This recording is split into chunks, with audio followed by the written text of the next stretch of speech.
Hey, everyone, I would just invite you now to, when you feel a little bit different, whatever is in front of you next to your screen, whether it's herb-infused tea or it's a strong vodka, depending on the time zone. Cheers to you all, and welcome to Remote Daily. Salute. Salute. And welcome back to the stage, the one and only amazing Gabriele Galimberti. Gabriele, it's such an honor to have you with us today. It's my honor to be here. Thank you. Gabriele, in your bio, you started out as a commercial photographer, and then you kind of shifted over to documentary, and you're all over the place. You're one of these people that I look up to, and I guess many of us who are just constantly all around the world in the most crazy of places.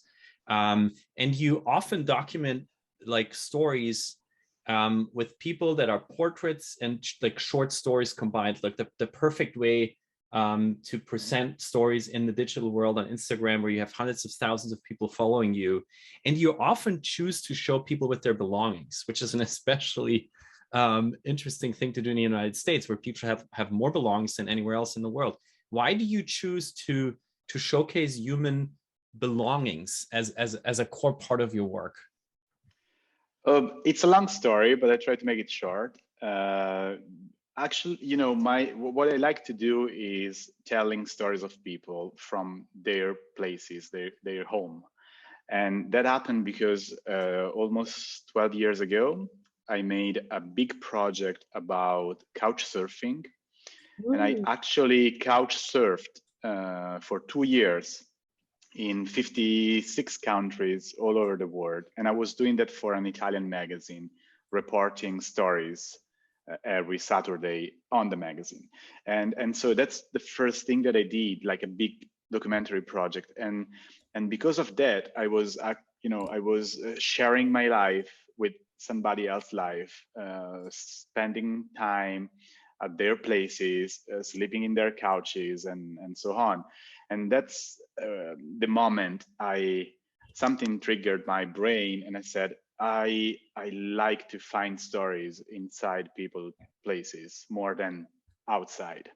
And then from that moment, that's what I did for many other times. I mean, I like to find stories wherever I go. I knocked at doors and I said, can I enter your house? Can I look at what the way you live and what you have in your place? And I always find some interesting stories wherever I am in the planet, because you know it's amazing how many stories you can find inside the wall of somebody's house.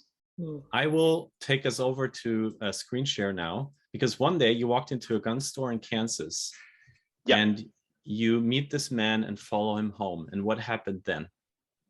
Yeah, so I was in the States 3 years ago working for National Geographic on a story about collectors of dinosaurs. So it was a completely different story, but I had a few days off. I was in Kansas City, and one day I was curious to enter a gun shop, which is, you know, it was something I never did before. So I entered this place and I spoke with a few clients, and this guy was at the he was buying a gun. So I went there and I asked him, is this the first gun you buy? And he said, oh, of course no, I have more than 60 at home. And I immediately felt the desire of seeing them all and photograph this guy with all the collection. So I asked, can I come and take a picture of you with your guns? And he said, okay, come over. And easily, after 2 hours, I was there. And that day, again, something triggered my brain, because looking at my photo, I said to myself, is this some crazy guy that I met, or is it something, let's say, normal in America? I decided to investigate, and I found out that I wouldn't say it's normal, but it's common. So that's the way I started my project. So you took like all these pictures and you finally pitched it to National Geographic. who were interested, and they said, okay, dig deeper and finish the story. And so you ended up traveling throughout the whole United States, from New York to Hawaii, focusing on like small groups of Americans who own more than a dozen of guns. How did you find these people with the amazing variety that you have? Yeah, the first 5 or 6 of them, I used the same method. I simply went to a gun shop, spoke with people, and I tried to convince somebody to bring me home and show me the collection. But then with the first few photos, I went to National Geographic. I told them, you know, I'm working on a new project. Are you interested? And they said, we like it. So we can support you. And they did. But they also asked me to try to make a huge portrait of the old United States, because the first few photos were taken just in Kansas, Texas, and Montana, which somehow you can expect to see more guns. But they were curious to know if I was able to find the same kind of image and the same kind of people everywhere else. And so I made a big research, a huge research, mostly on Instagram. I started to follow different hashtags, like, you know, lots of guns collector, and blah, blah, blah. And I found hundreds of profiles of people posting photos of themselves with many, many guns. I reached out everybody. I wrote a message to, I don't know, maybe 500 people. And then I collected a few positive answers, because I was writing them, I want to make a documentary. I want to make, you know, a photo project, and I would like to come there and meet you and take some photos. And so I collected, again, yeah, 50 different positive answers, from New York to Hawaii, from Boston to, you know, Miami, or wherever. So I think I photographed probably in 35 different states. And Liz is going to screen share now for us the selection that is part of the World Press Photo Award. And again, trigger warning here. Can you walk us through some of these images? This one, I think, is one of the ones that was premiered with the award. So please walk us through it. And I think there's about 10 images. So maybe we can spend half a minute on each of those. Yeah. So this one here, I took this picture in Louisiana, just outside of New Orleans. This guy introduced himself to me saying, "Hi, I'm Black Rambo," and that's also the name of his Instagram account. Is a gun influencer. So actually, I discovered that the gun industry cannot advertise guns and actually their products in social medias, and so they use influencers, exactly like the fashion industry. And this guy here is an influencer. Yeah. Okay. Again, they are influencers, but they are from California, in LA, and they have a completely different public.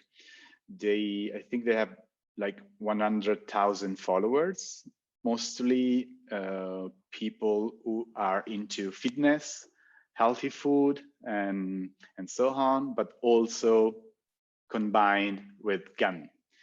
So guns, and they go running every day, but never without a gun in the pocket. How do you run with a gun? Okay. Yeah, I mean, okay, this one is this picture was, to me, when I saw this, was one of the biggest that was in the exhibition. It was I think life size. And I stood in front of this for a few minutes just trying to comprehend the actual image, because it looks like a composition of two halves, but it is not. No, it's one house in Las Vegas. This guy here, his name is BJ Baldwin, is a driver, like a professional motor sport driver, I don't know, rallies. And he's a champion. He won many races. And the house the room you see there is an hidden room behind a huge mirror. So now in the picture you can see through the mirror, just because I used lighting and stuff that I actually trick. But if you go there on normal day without my lighting, you don't see the guns. You just see a mirror. And it was a long work to take this picture, because I think I was there for a few hours, maybe 6 hours, putting a lot of lighting inside the room. It was a difficult picture, yeah. And this is his family or his partner, his children? Yeah, no, okay. Girlfriend, his girlfriend. Mm-hmm. Okay. This picture is kind of and his dog. And excuse me? We have already, yeah. Oh, I was just going to say this picture is kind of haunting, but also I follow Black Rambo and he used your picture as his YouTube cover photo. Mm-hmm. Yes, people are really proud of the pictures that you took of them.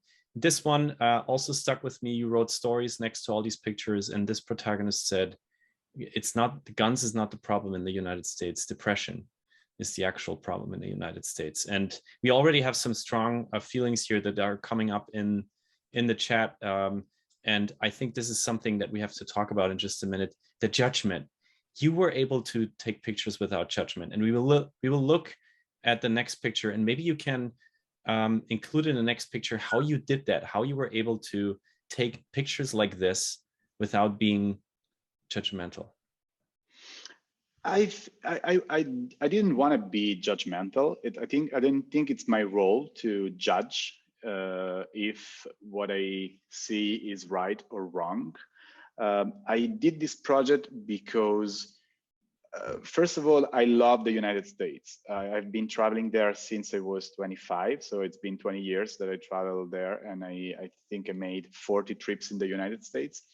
My ex-girlfriend is from Texas, so I also had a love story there, and I come there often, really often. And I think what I am now it is also, I mean, I got a lot of influences from the States. And so when I came, when I decided to make a project about guns, it's just because this is something that I see in the news almost every day. And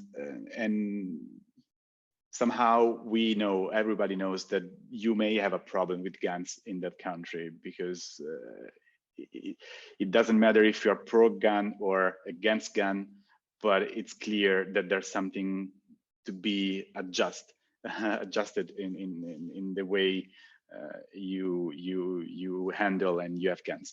And so I simply wanted to try to understand.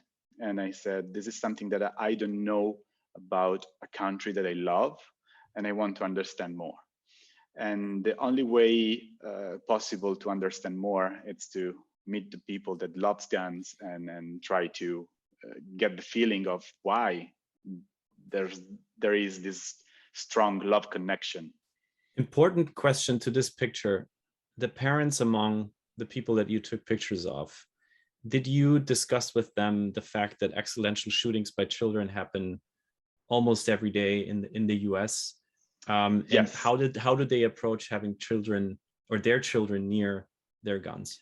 All the people that I photographed were really, they told me, I'm okay with my children being around guns, because as soon as they are old enough to handle them, I'm gonna teach them. So in this case, for example, the picture you see, the oldest of the two already shot guns, and the father was completely, calm about the fact that they could, take a gun and handle it. Also, I have to say that all the guns here are always unloaded, and they told me that they always keep everything unloaded at home in safe rooms, or places where children cannot go and keep them. I don't know if it's always true, but that's what they told me. So they were okay, and nobody was really scared about, having children around. Lisa. People really trust their children. One thing that is interesting is that you found people with so many guns. So what would make me nervous is like, do you know if one is missing?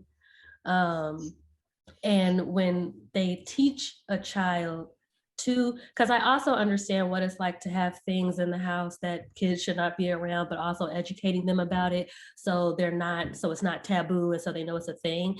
And if you look at it like China cups and guns, but those two have very different outcomes if used.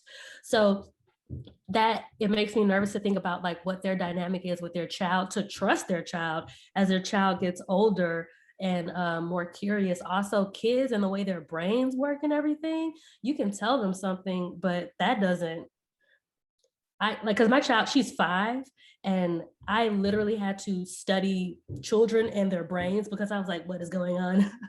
And so sometimes the links are missing, but it's just so interesting to me. It's also from a photo standpoint, I think it's a really cool photo because all of the guns are pointing in the same direction and all of them are pointing towards the children.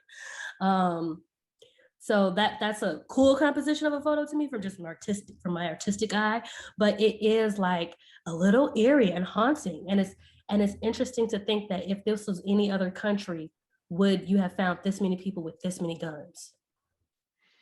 Not at all. I mean, wow. If you look at numbers, you discover that 48% of private use guns are in the United States. 48%, but you are 4% of the world population. 48% of the globe. 48% of all the guns in the planet are there, but you are 4% of the population. And that's registered guns. Yeah, exactly. And if you count only private use guns, you have more than 400 millions of guns registered. So without counting whatever is not registered, it's more than 400 million, but you are 328 millions. It means that it's more than 1 gun per person. So for example, maybe you don't have guns.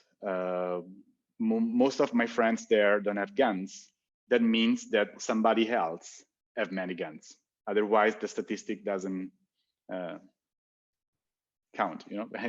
It's an easy calculation. If 50% more of the population doesn't have any guns, it means that the other 50 or 30% have many guns. Otherwise, the numbers are wrong.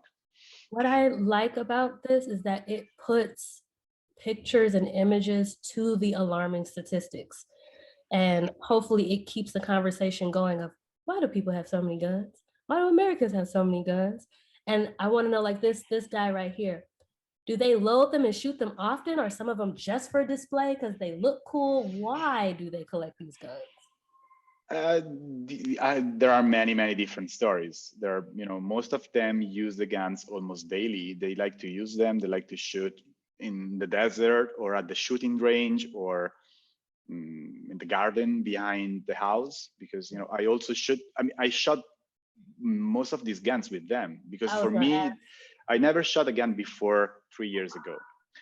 But when I was doing the project, I said, okay, why not? It's part of the understanding. I wanna understand why if it's really so fun or exciting. And sometimes it is. I have to be honest. When I was in Arizona shooting in the desert, trying to get some cans, and it was fun. I cannot say it wasn't fun. So somehow I understand that kind of attraction that you can have for this kind of object. Mm-hmm. I have a motorbike and I like to go racing in the tracks, and I know it's dangerous. I know I can, I'm risking my life, but I like to do it. So this kind of adrenaline, it's somehow understandable. And to talk about the why, Gabriele, I think you found some patterns there. Some patterns were in ancestry, in family. Yvonne mentioned in the chat that her father was a hunter. and you saw many families that passed down usage of guns, collections of guns. You also found the organized gun shooting people, which I think we see here in this picture. So maybe you can elaborate more on that. Yeah, she's a professional shooter. She's 16, and she basically loved guns because she uses them for competitions. But everything you see here in this picture is not, those are not air guns. Everything owns, her father owns everything. But the interesting story in this picture for me is that her father wants to donate everything to her as soon as she gets 18. And so in a couple of years, she will own everything. Yeah. And I think the next picture goes also into that same direction that Kate just put in the chat. Gun ownership among women versus men. Kate asked, what do you observe when it comes to gender and gun ownership? I tried to, as I was saying at the beginning, I tried to photograph a large variety of people. So men, women, poor, rich, white, black, Latinos, everybody. And finding women, it wasn't so hard. I think there are a lot of women who love guns, and especially if you search in Instagram, most of the profiles are women. So it's actually easier to find a girl than a boy. During my research was easier. There was one image that struck me just as the variety of people that you found to me really stood out in this entire project. You photographed an Asian American gay man who works in tech in the Silicon Valley, and he was posing with his guns next to his grand piano. And we see here another picture in a room where you would never assume guns, in an environment where you would never assume guns. How did you find the people where guns were the most unassuming when you think about stereotypes that surround them? Okay, I found that guy through a suggestion of somebody else. So one of the other subjects told me, I know somebody in San Francisco who could be an interesting person to photograph. And I decided to go to San Francisco and photograph this guy because I was looking for to flip the stereotype, because it especially the stereotype I had of people who love guns was Texans, white people who voted for Trump. But instead, this guy that you were mentioning, he clearly told me that he voted for Obama both of the times. He's married with a man. He works for Google. He lives in San Francisco. He's a musician. So everything you never would associate with gun enthusiasm, but instead he really loves guns. And so for me, it was a way to say that during my research, I actually I don't know if I wouldn't say I discovered, but I noticed that it doesn't matter if people voted for Trump or Obama, if you are in Texas or in New York, if you are gay or straight. The quantity of people who loves guns is really various in your country. I have a question. Going based off of that, did you find that their motive for owning guns could be different? Where it's like you have a wide array of people who have all these guns, but like, for example, every time I see an American flag and a bunch of guns, I'm concerned. And when people are just a little too pro-American and they have so many guns, I feel like a statement is behind it. But my bias is when I see a Black woman in front of her home holding guns, there's empowerment and protection. And so, like, did you discover certain motives behind people with guns? And did like talks of racism and gun control come up? Mm, it's difficult to give you an answer because um, I decided to ask the same 20 questions to everybody. And I made a video recording interview. So I decided to do that really because I wanted to be neutral and not judgmental. And so I'm sure if I go back and see and watch all the interviews, maybe I could give you an answer later. But now, out of my memory, it's not easy to remember all the answers that they gave me to the interview, because the material I recorded was part of my documentary, which eventually will come out also as a video story for the websites, but it's not ready yet. When can we expect a documentary, Gabriele? I don't know yet, but I'm working on the idea of, redo everything as a video. I'm working on a video documentary about the same topic. So, yeah. So we see here the cover of the book that you published. It is currently sold out in the US, but we will share the link in the chat. But it's going to come out, the second edition, in a couple of months, because luckily the book went sold out really fast. Good for you. And my publisher decided to reprint the book, so it's gonna come out in a couple of months. How has this project changed you, Gabriele? I don't know if it has changed me as a person. It's actually changing my work at the moment, because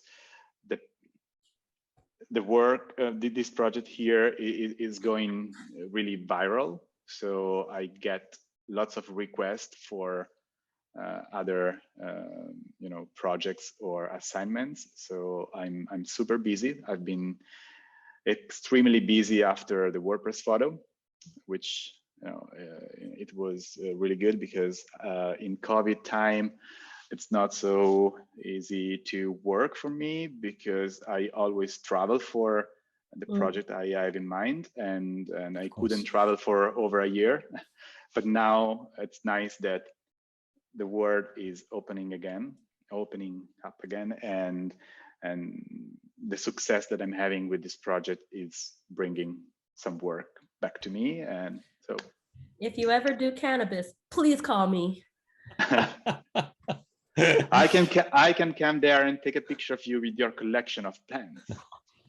You're in Chicago, Amazing. right? Uh-huh.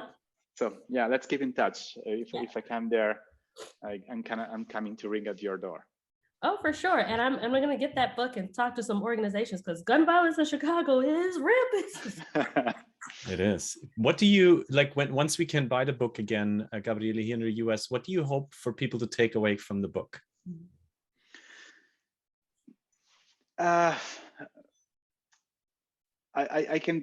You sent me some questions before, and I was reading at your questions, and one of the questions that actually now you didn't make, but it was if I think about Italy, and one of the problem that I can see here is tax evasion.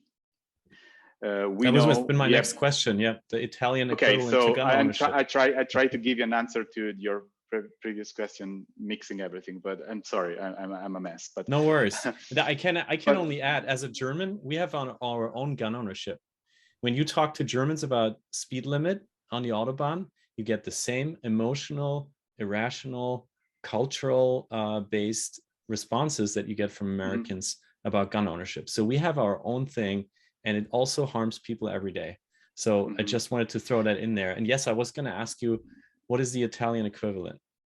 The Italian equivalent could be tax evasion. I think it's, it is a problem that we know we have it. We know there's a problem, but nobody wants to touch it because somehow I know we have a problem with tax evasion, but if I find a way to pay less taxes, I do it. So it's a problem that we have it there, and it's on the table, and we don't want to find a solution. And I think it's more or less the same in the States. People love guns and they want to use them. They want to have them.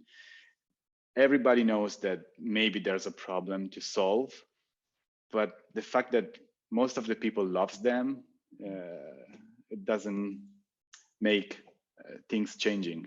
It's something that's never gets to the end of the problem. I don't know if I gave you an answer. It's because it's not really easy. It's not really, English is not my language. So even if it's a pretty good, but it's not perfect, but it's not always easy for me to give this kind of answers. But I hope my book could be, Lisa was telling, it's like looking at a statistic. My photos are like statistics, easy to read. Somehow when you see a graphic or you see numbers, you may understand there's something wrong somewhere, but maybe you don't read a graphic well and you forget that. But a picture, it's a lot more clear, and you see numbers made in photos, and you say, whoa, it's a lot. Maybe we have to do something. That's what makes your work so powerful. I like to think that whatever somebody perceives from art is right.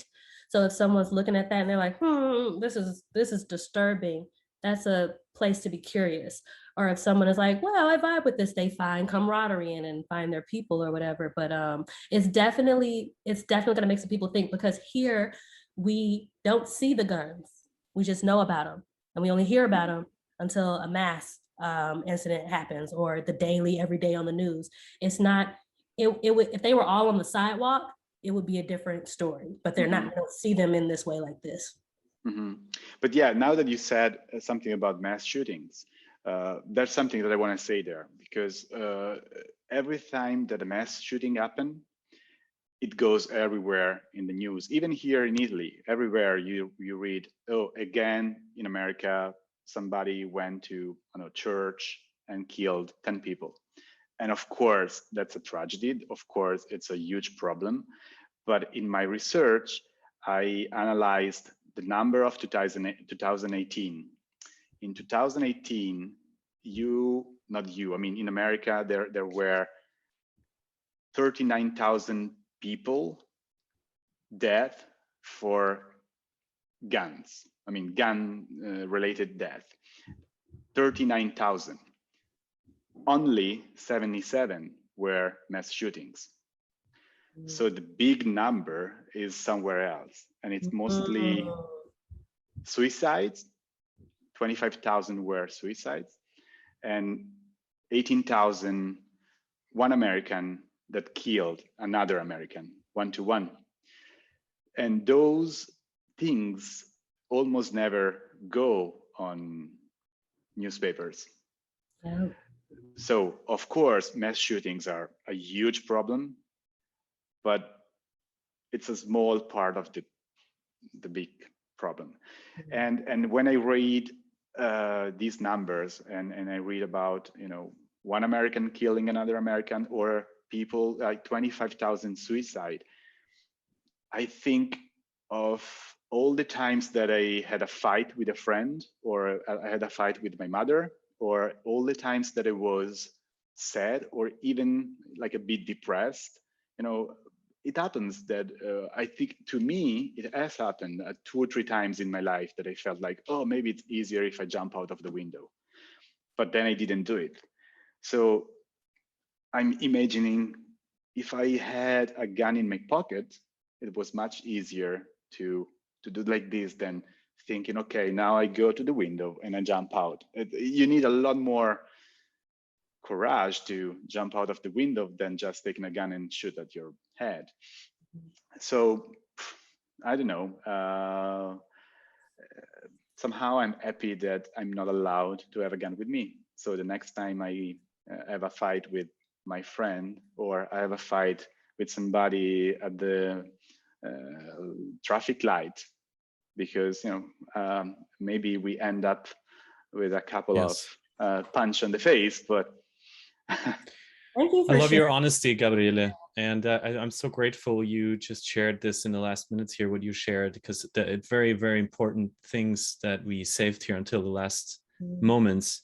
To wrap it up for today, Lisa, I was going to ask you, you just mentioned it, Chicago, where you live, is in the middle of such a difficult situation when it comes to violence and crime. And you said you had a lot of feelings about today's show. What do you think now? I still have those same feelings because I live on the South Side, where a lot of those guns that are not registered are floating around. So it makes me think of what that number really is. And it's just kind of like baked into my DNA to be concerned about this. There's a study that came out that showed that Black women living on the South Side of Chicago have a hunker down stress gene, where it's kind of like our fight or flight could be activated or not, where it's kind of like desensitized, but your body is on a DNA level. So it's very interesting. It's always going to be alarming, but it's also been something that's been prevalent my entire life. Something that's come up in high school. I've lost friends to suicide by guns, friends to gun violence. It's just kind of like a thing we deal with. You go to the store, you check your mail, you look out for gun violence. So my thing is, the more I'm glad to be able to even share this with a global audience, to know that like real people are affected on these streets by this every day. And sometimes it can feel like a numbers game. And when you start to look at the real true numbers of there being more guns than Americans, that's very alarming. That's extremely, terrifyingly alarming. And it's good to know that statistic about mass shootings, because sometimes American news tries to cover up everyday things by pointing to the larger things. So I do wish there was more attention put on the domestic level of things. And one thing that seems to be at the root of it all is mental health. So how can we begin to bridge the gap with going a preventative route and pouring more resources into mental health and valuing of life? But then that trickles down into a bigger conversation that we have going on with America, where so many things can trigger mental health, that the way everything runs here. So it's just like, I'm moving to Tuscany, build me a room in your Tuscany house. Which brings us back, Gabriele, we will all move in with you at some point. We're getting invited. too stressed out over here. So if you come have here room, next, not now, but next year, maybe yes, because the house is pretty big, but now is a mess. So I'm putting it in my calendar. You don't want to sleep there now. It's too messy. But next year, I'm gonna have probably 2 or 3 rooms for guests, for friends. So you are invited. Okay. A house in Tuscany for all of us at Remote Daily. How does that sound? Please switch on your camera if you feel comfortable, and switch over to gallery view here on Zoom so you can see this entire community from all around the world. Gabriele, this is for you. This is our way to say thank you via spreading some virtual glitter for all of you. And thank you to the amazing guest of today, Gabriele Galimberti. And Gabriele, we won't let you go without a final word. What is something that you want to let us say us goodbye to you with? Is there a final message, or maybe even a word of how we can support you as a community? Final message from you. The way you can support me, it's just, let's stay in touch, or let's be connected on Instagram, let's say, because every time I start a new project, I always advertise my new project on Instagram, looking for help. So maybe I'm coming to the places you live in the next few months or years, looking for something, and maybe you can raise your hand up and say, I can help. I have the wheat plants. Yep. Yeah. Fantastic. Gabriele, thank you so very much. Thank you very much. Thank you for your very important work. Gabriele Galimberti photos at Instagram, info@gabrielegalimberti.com. And of course, The Ameriguns, the book is being printed as we speak, and a second edition will be available very soon. I have one copy here. Fantastic. Yeah. And I would like to thank everybody who was here today.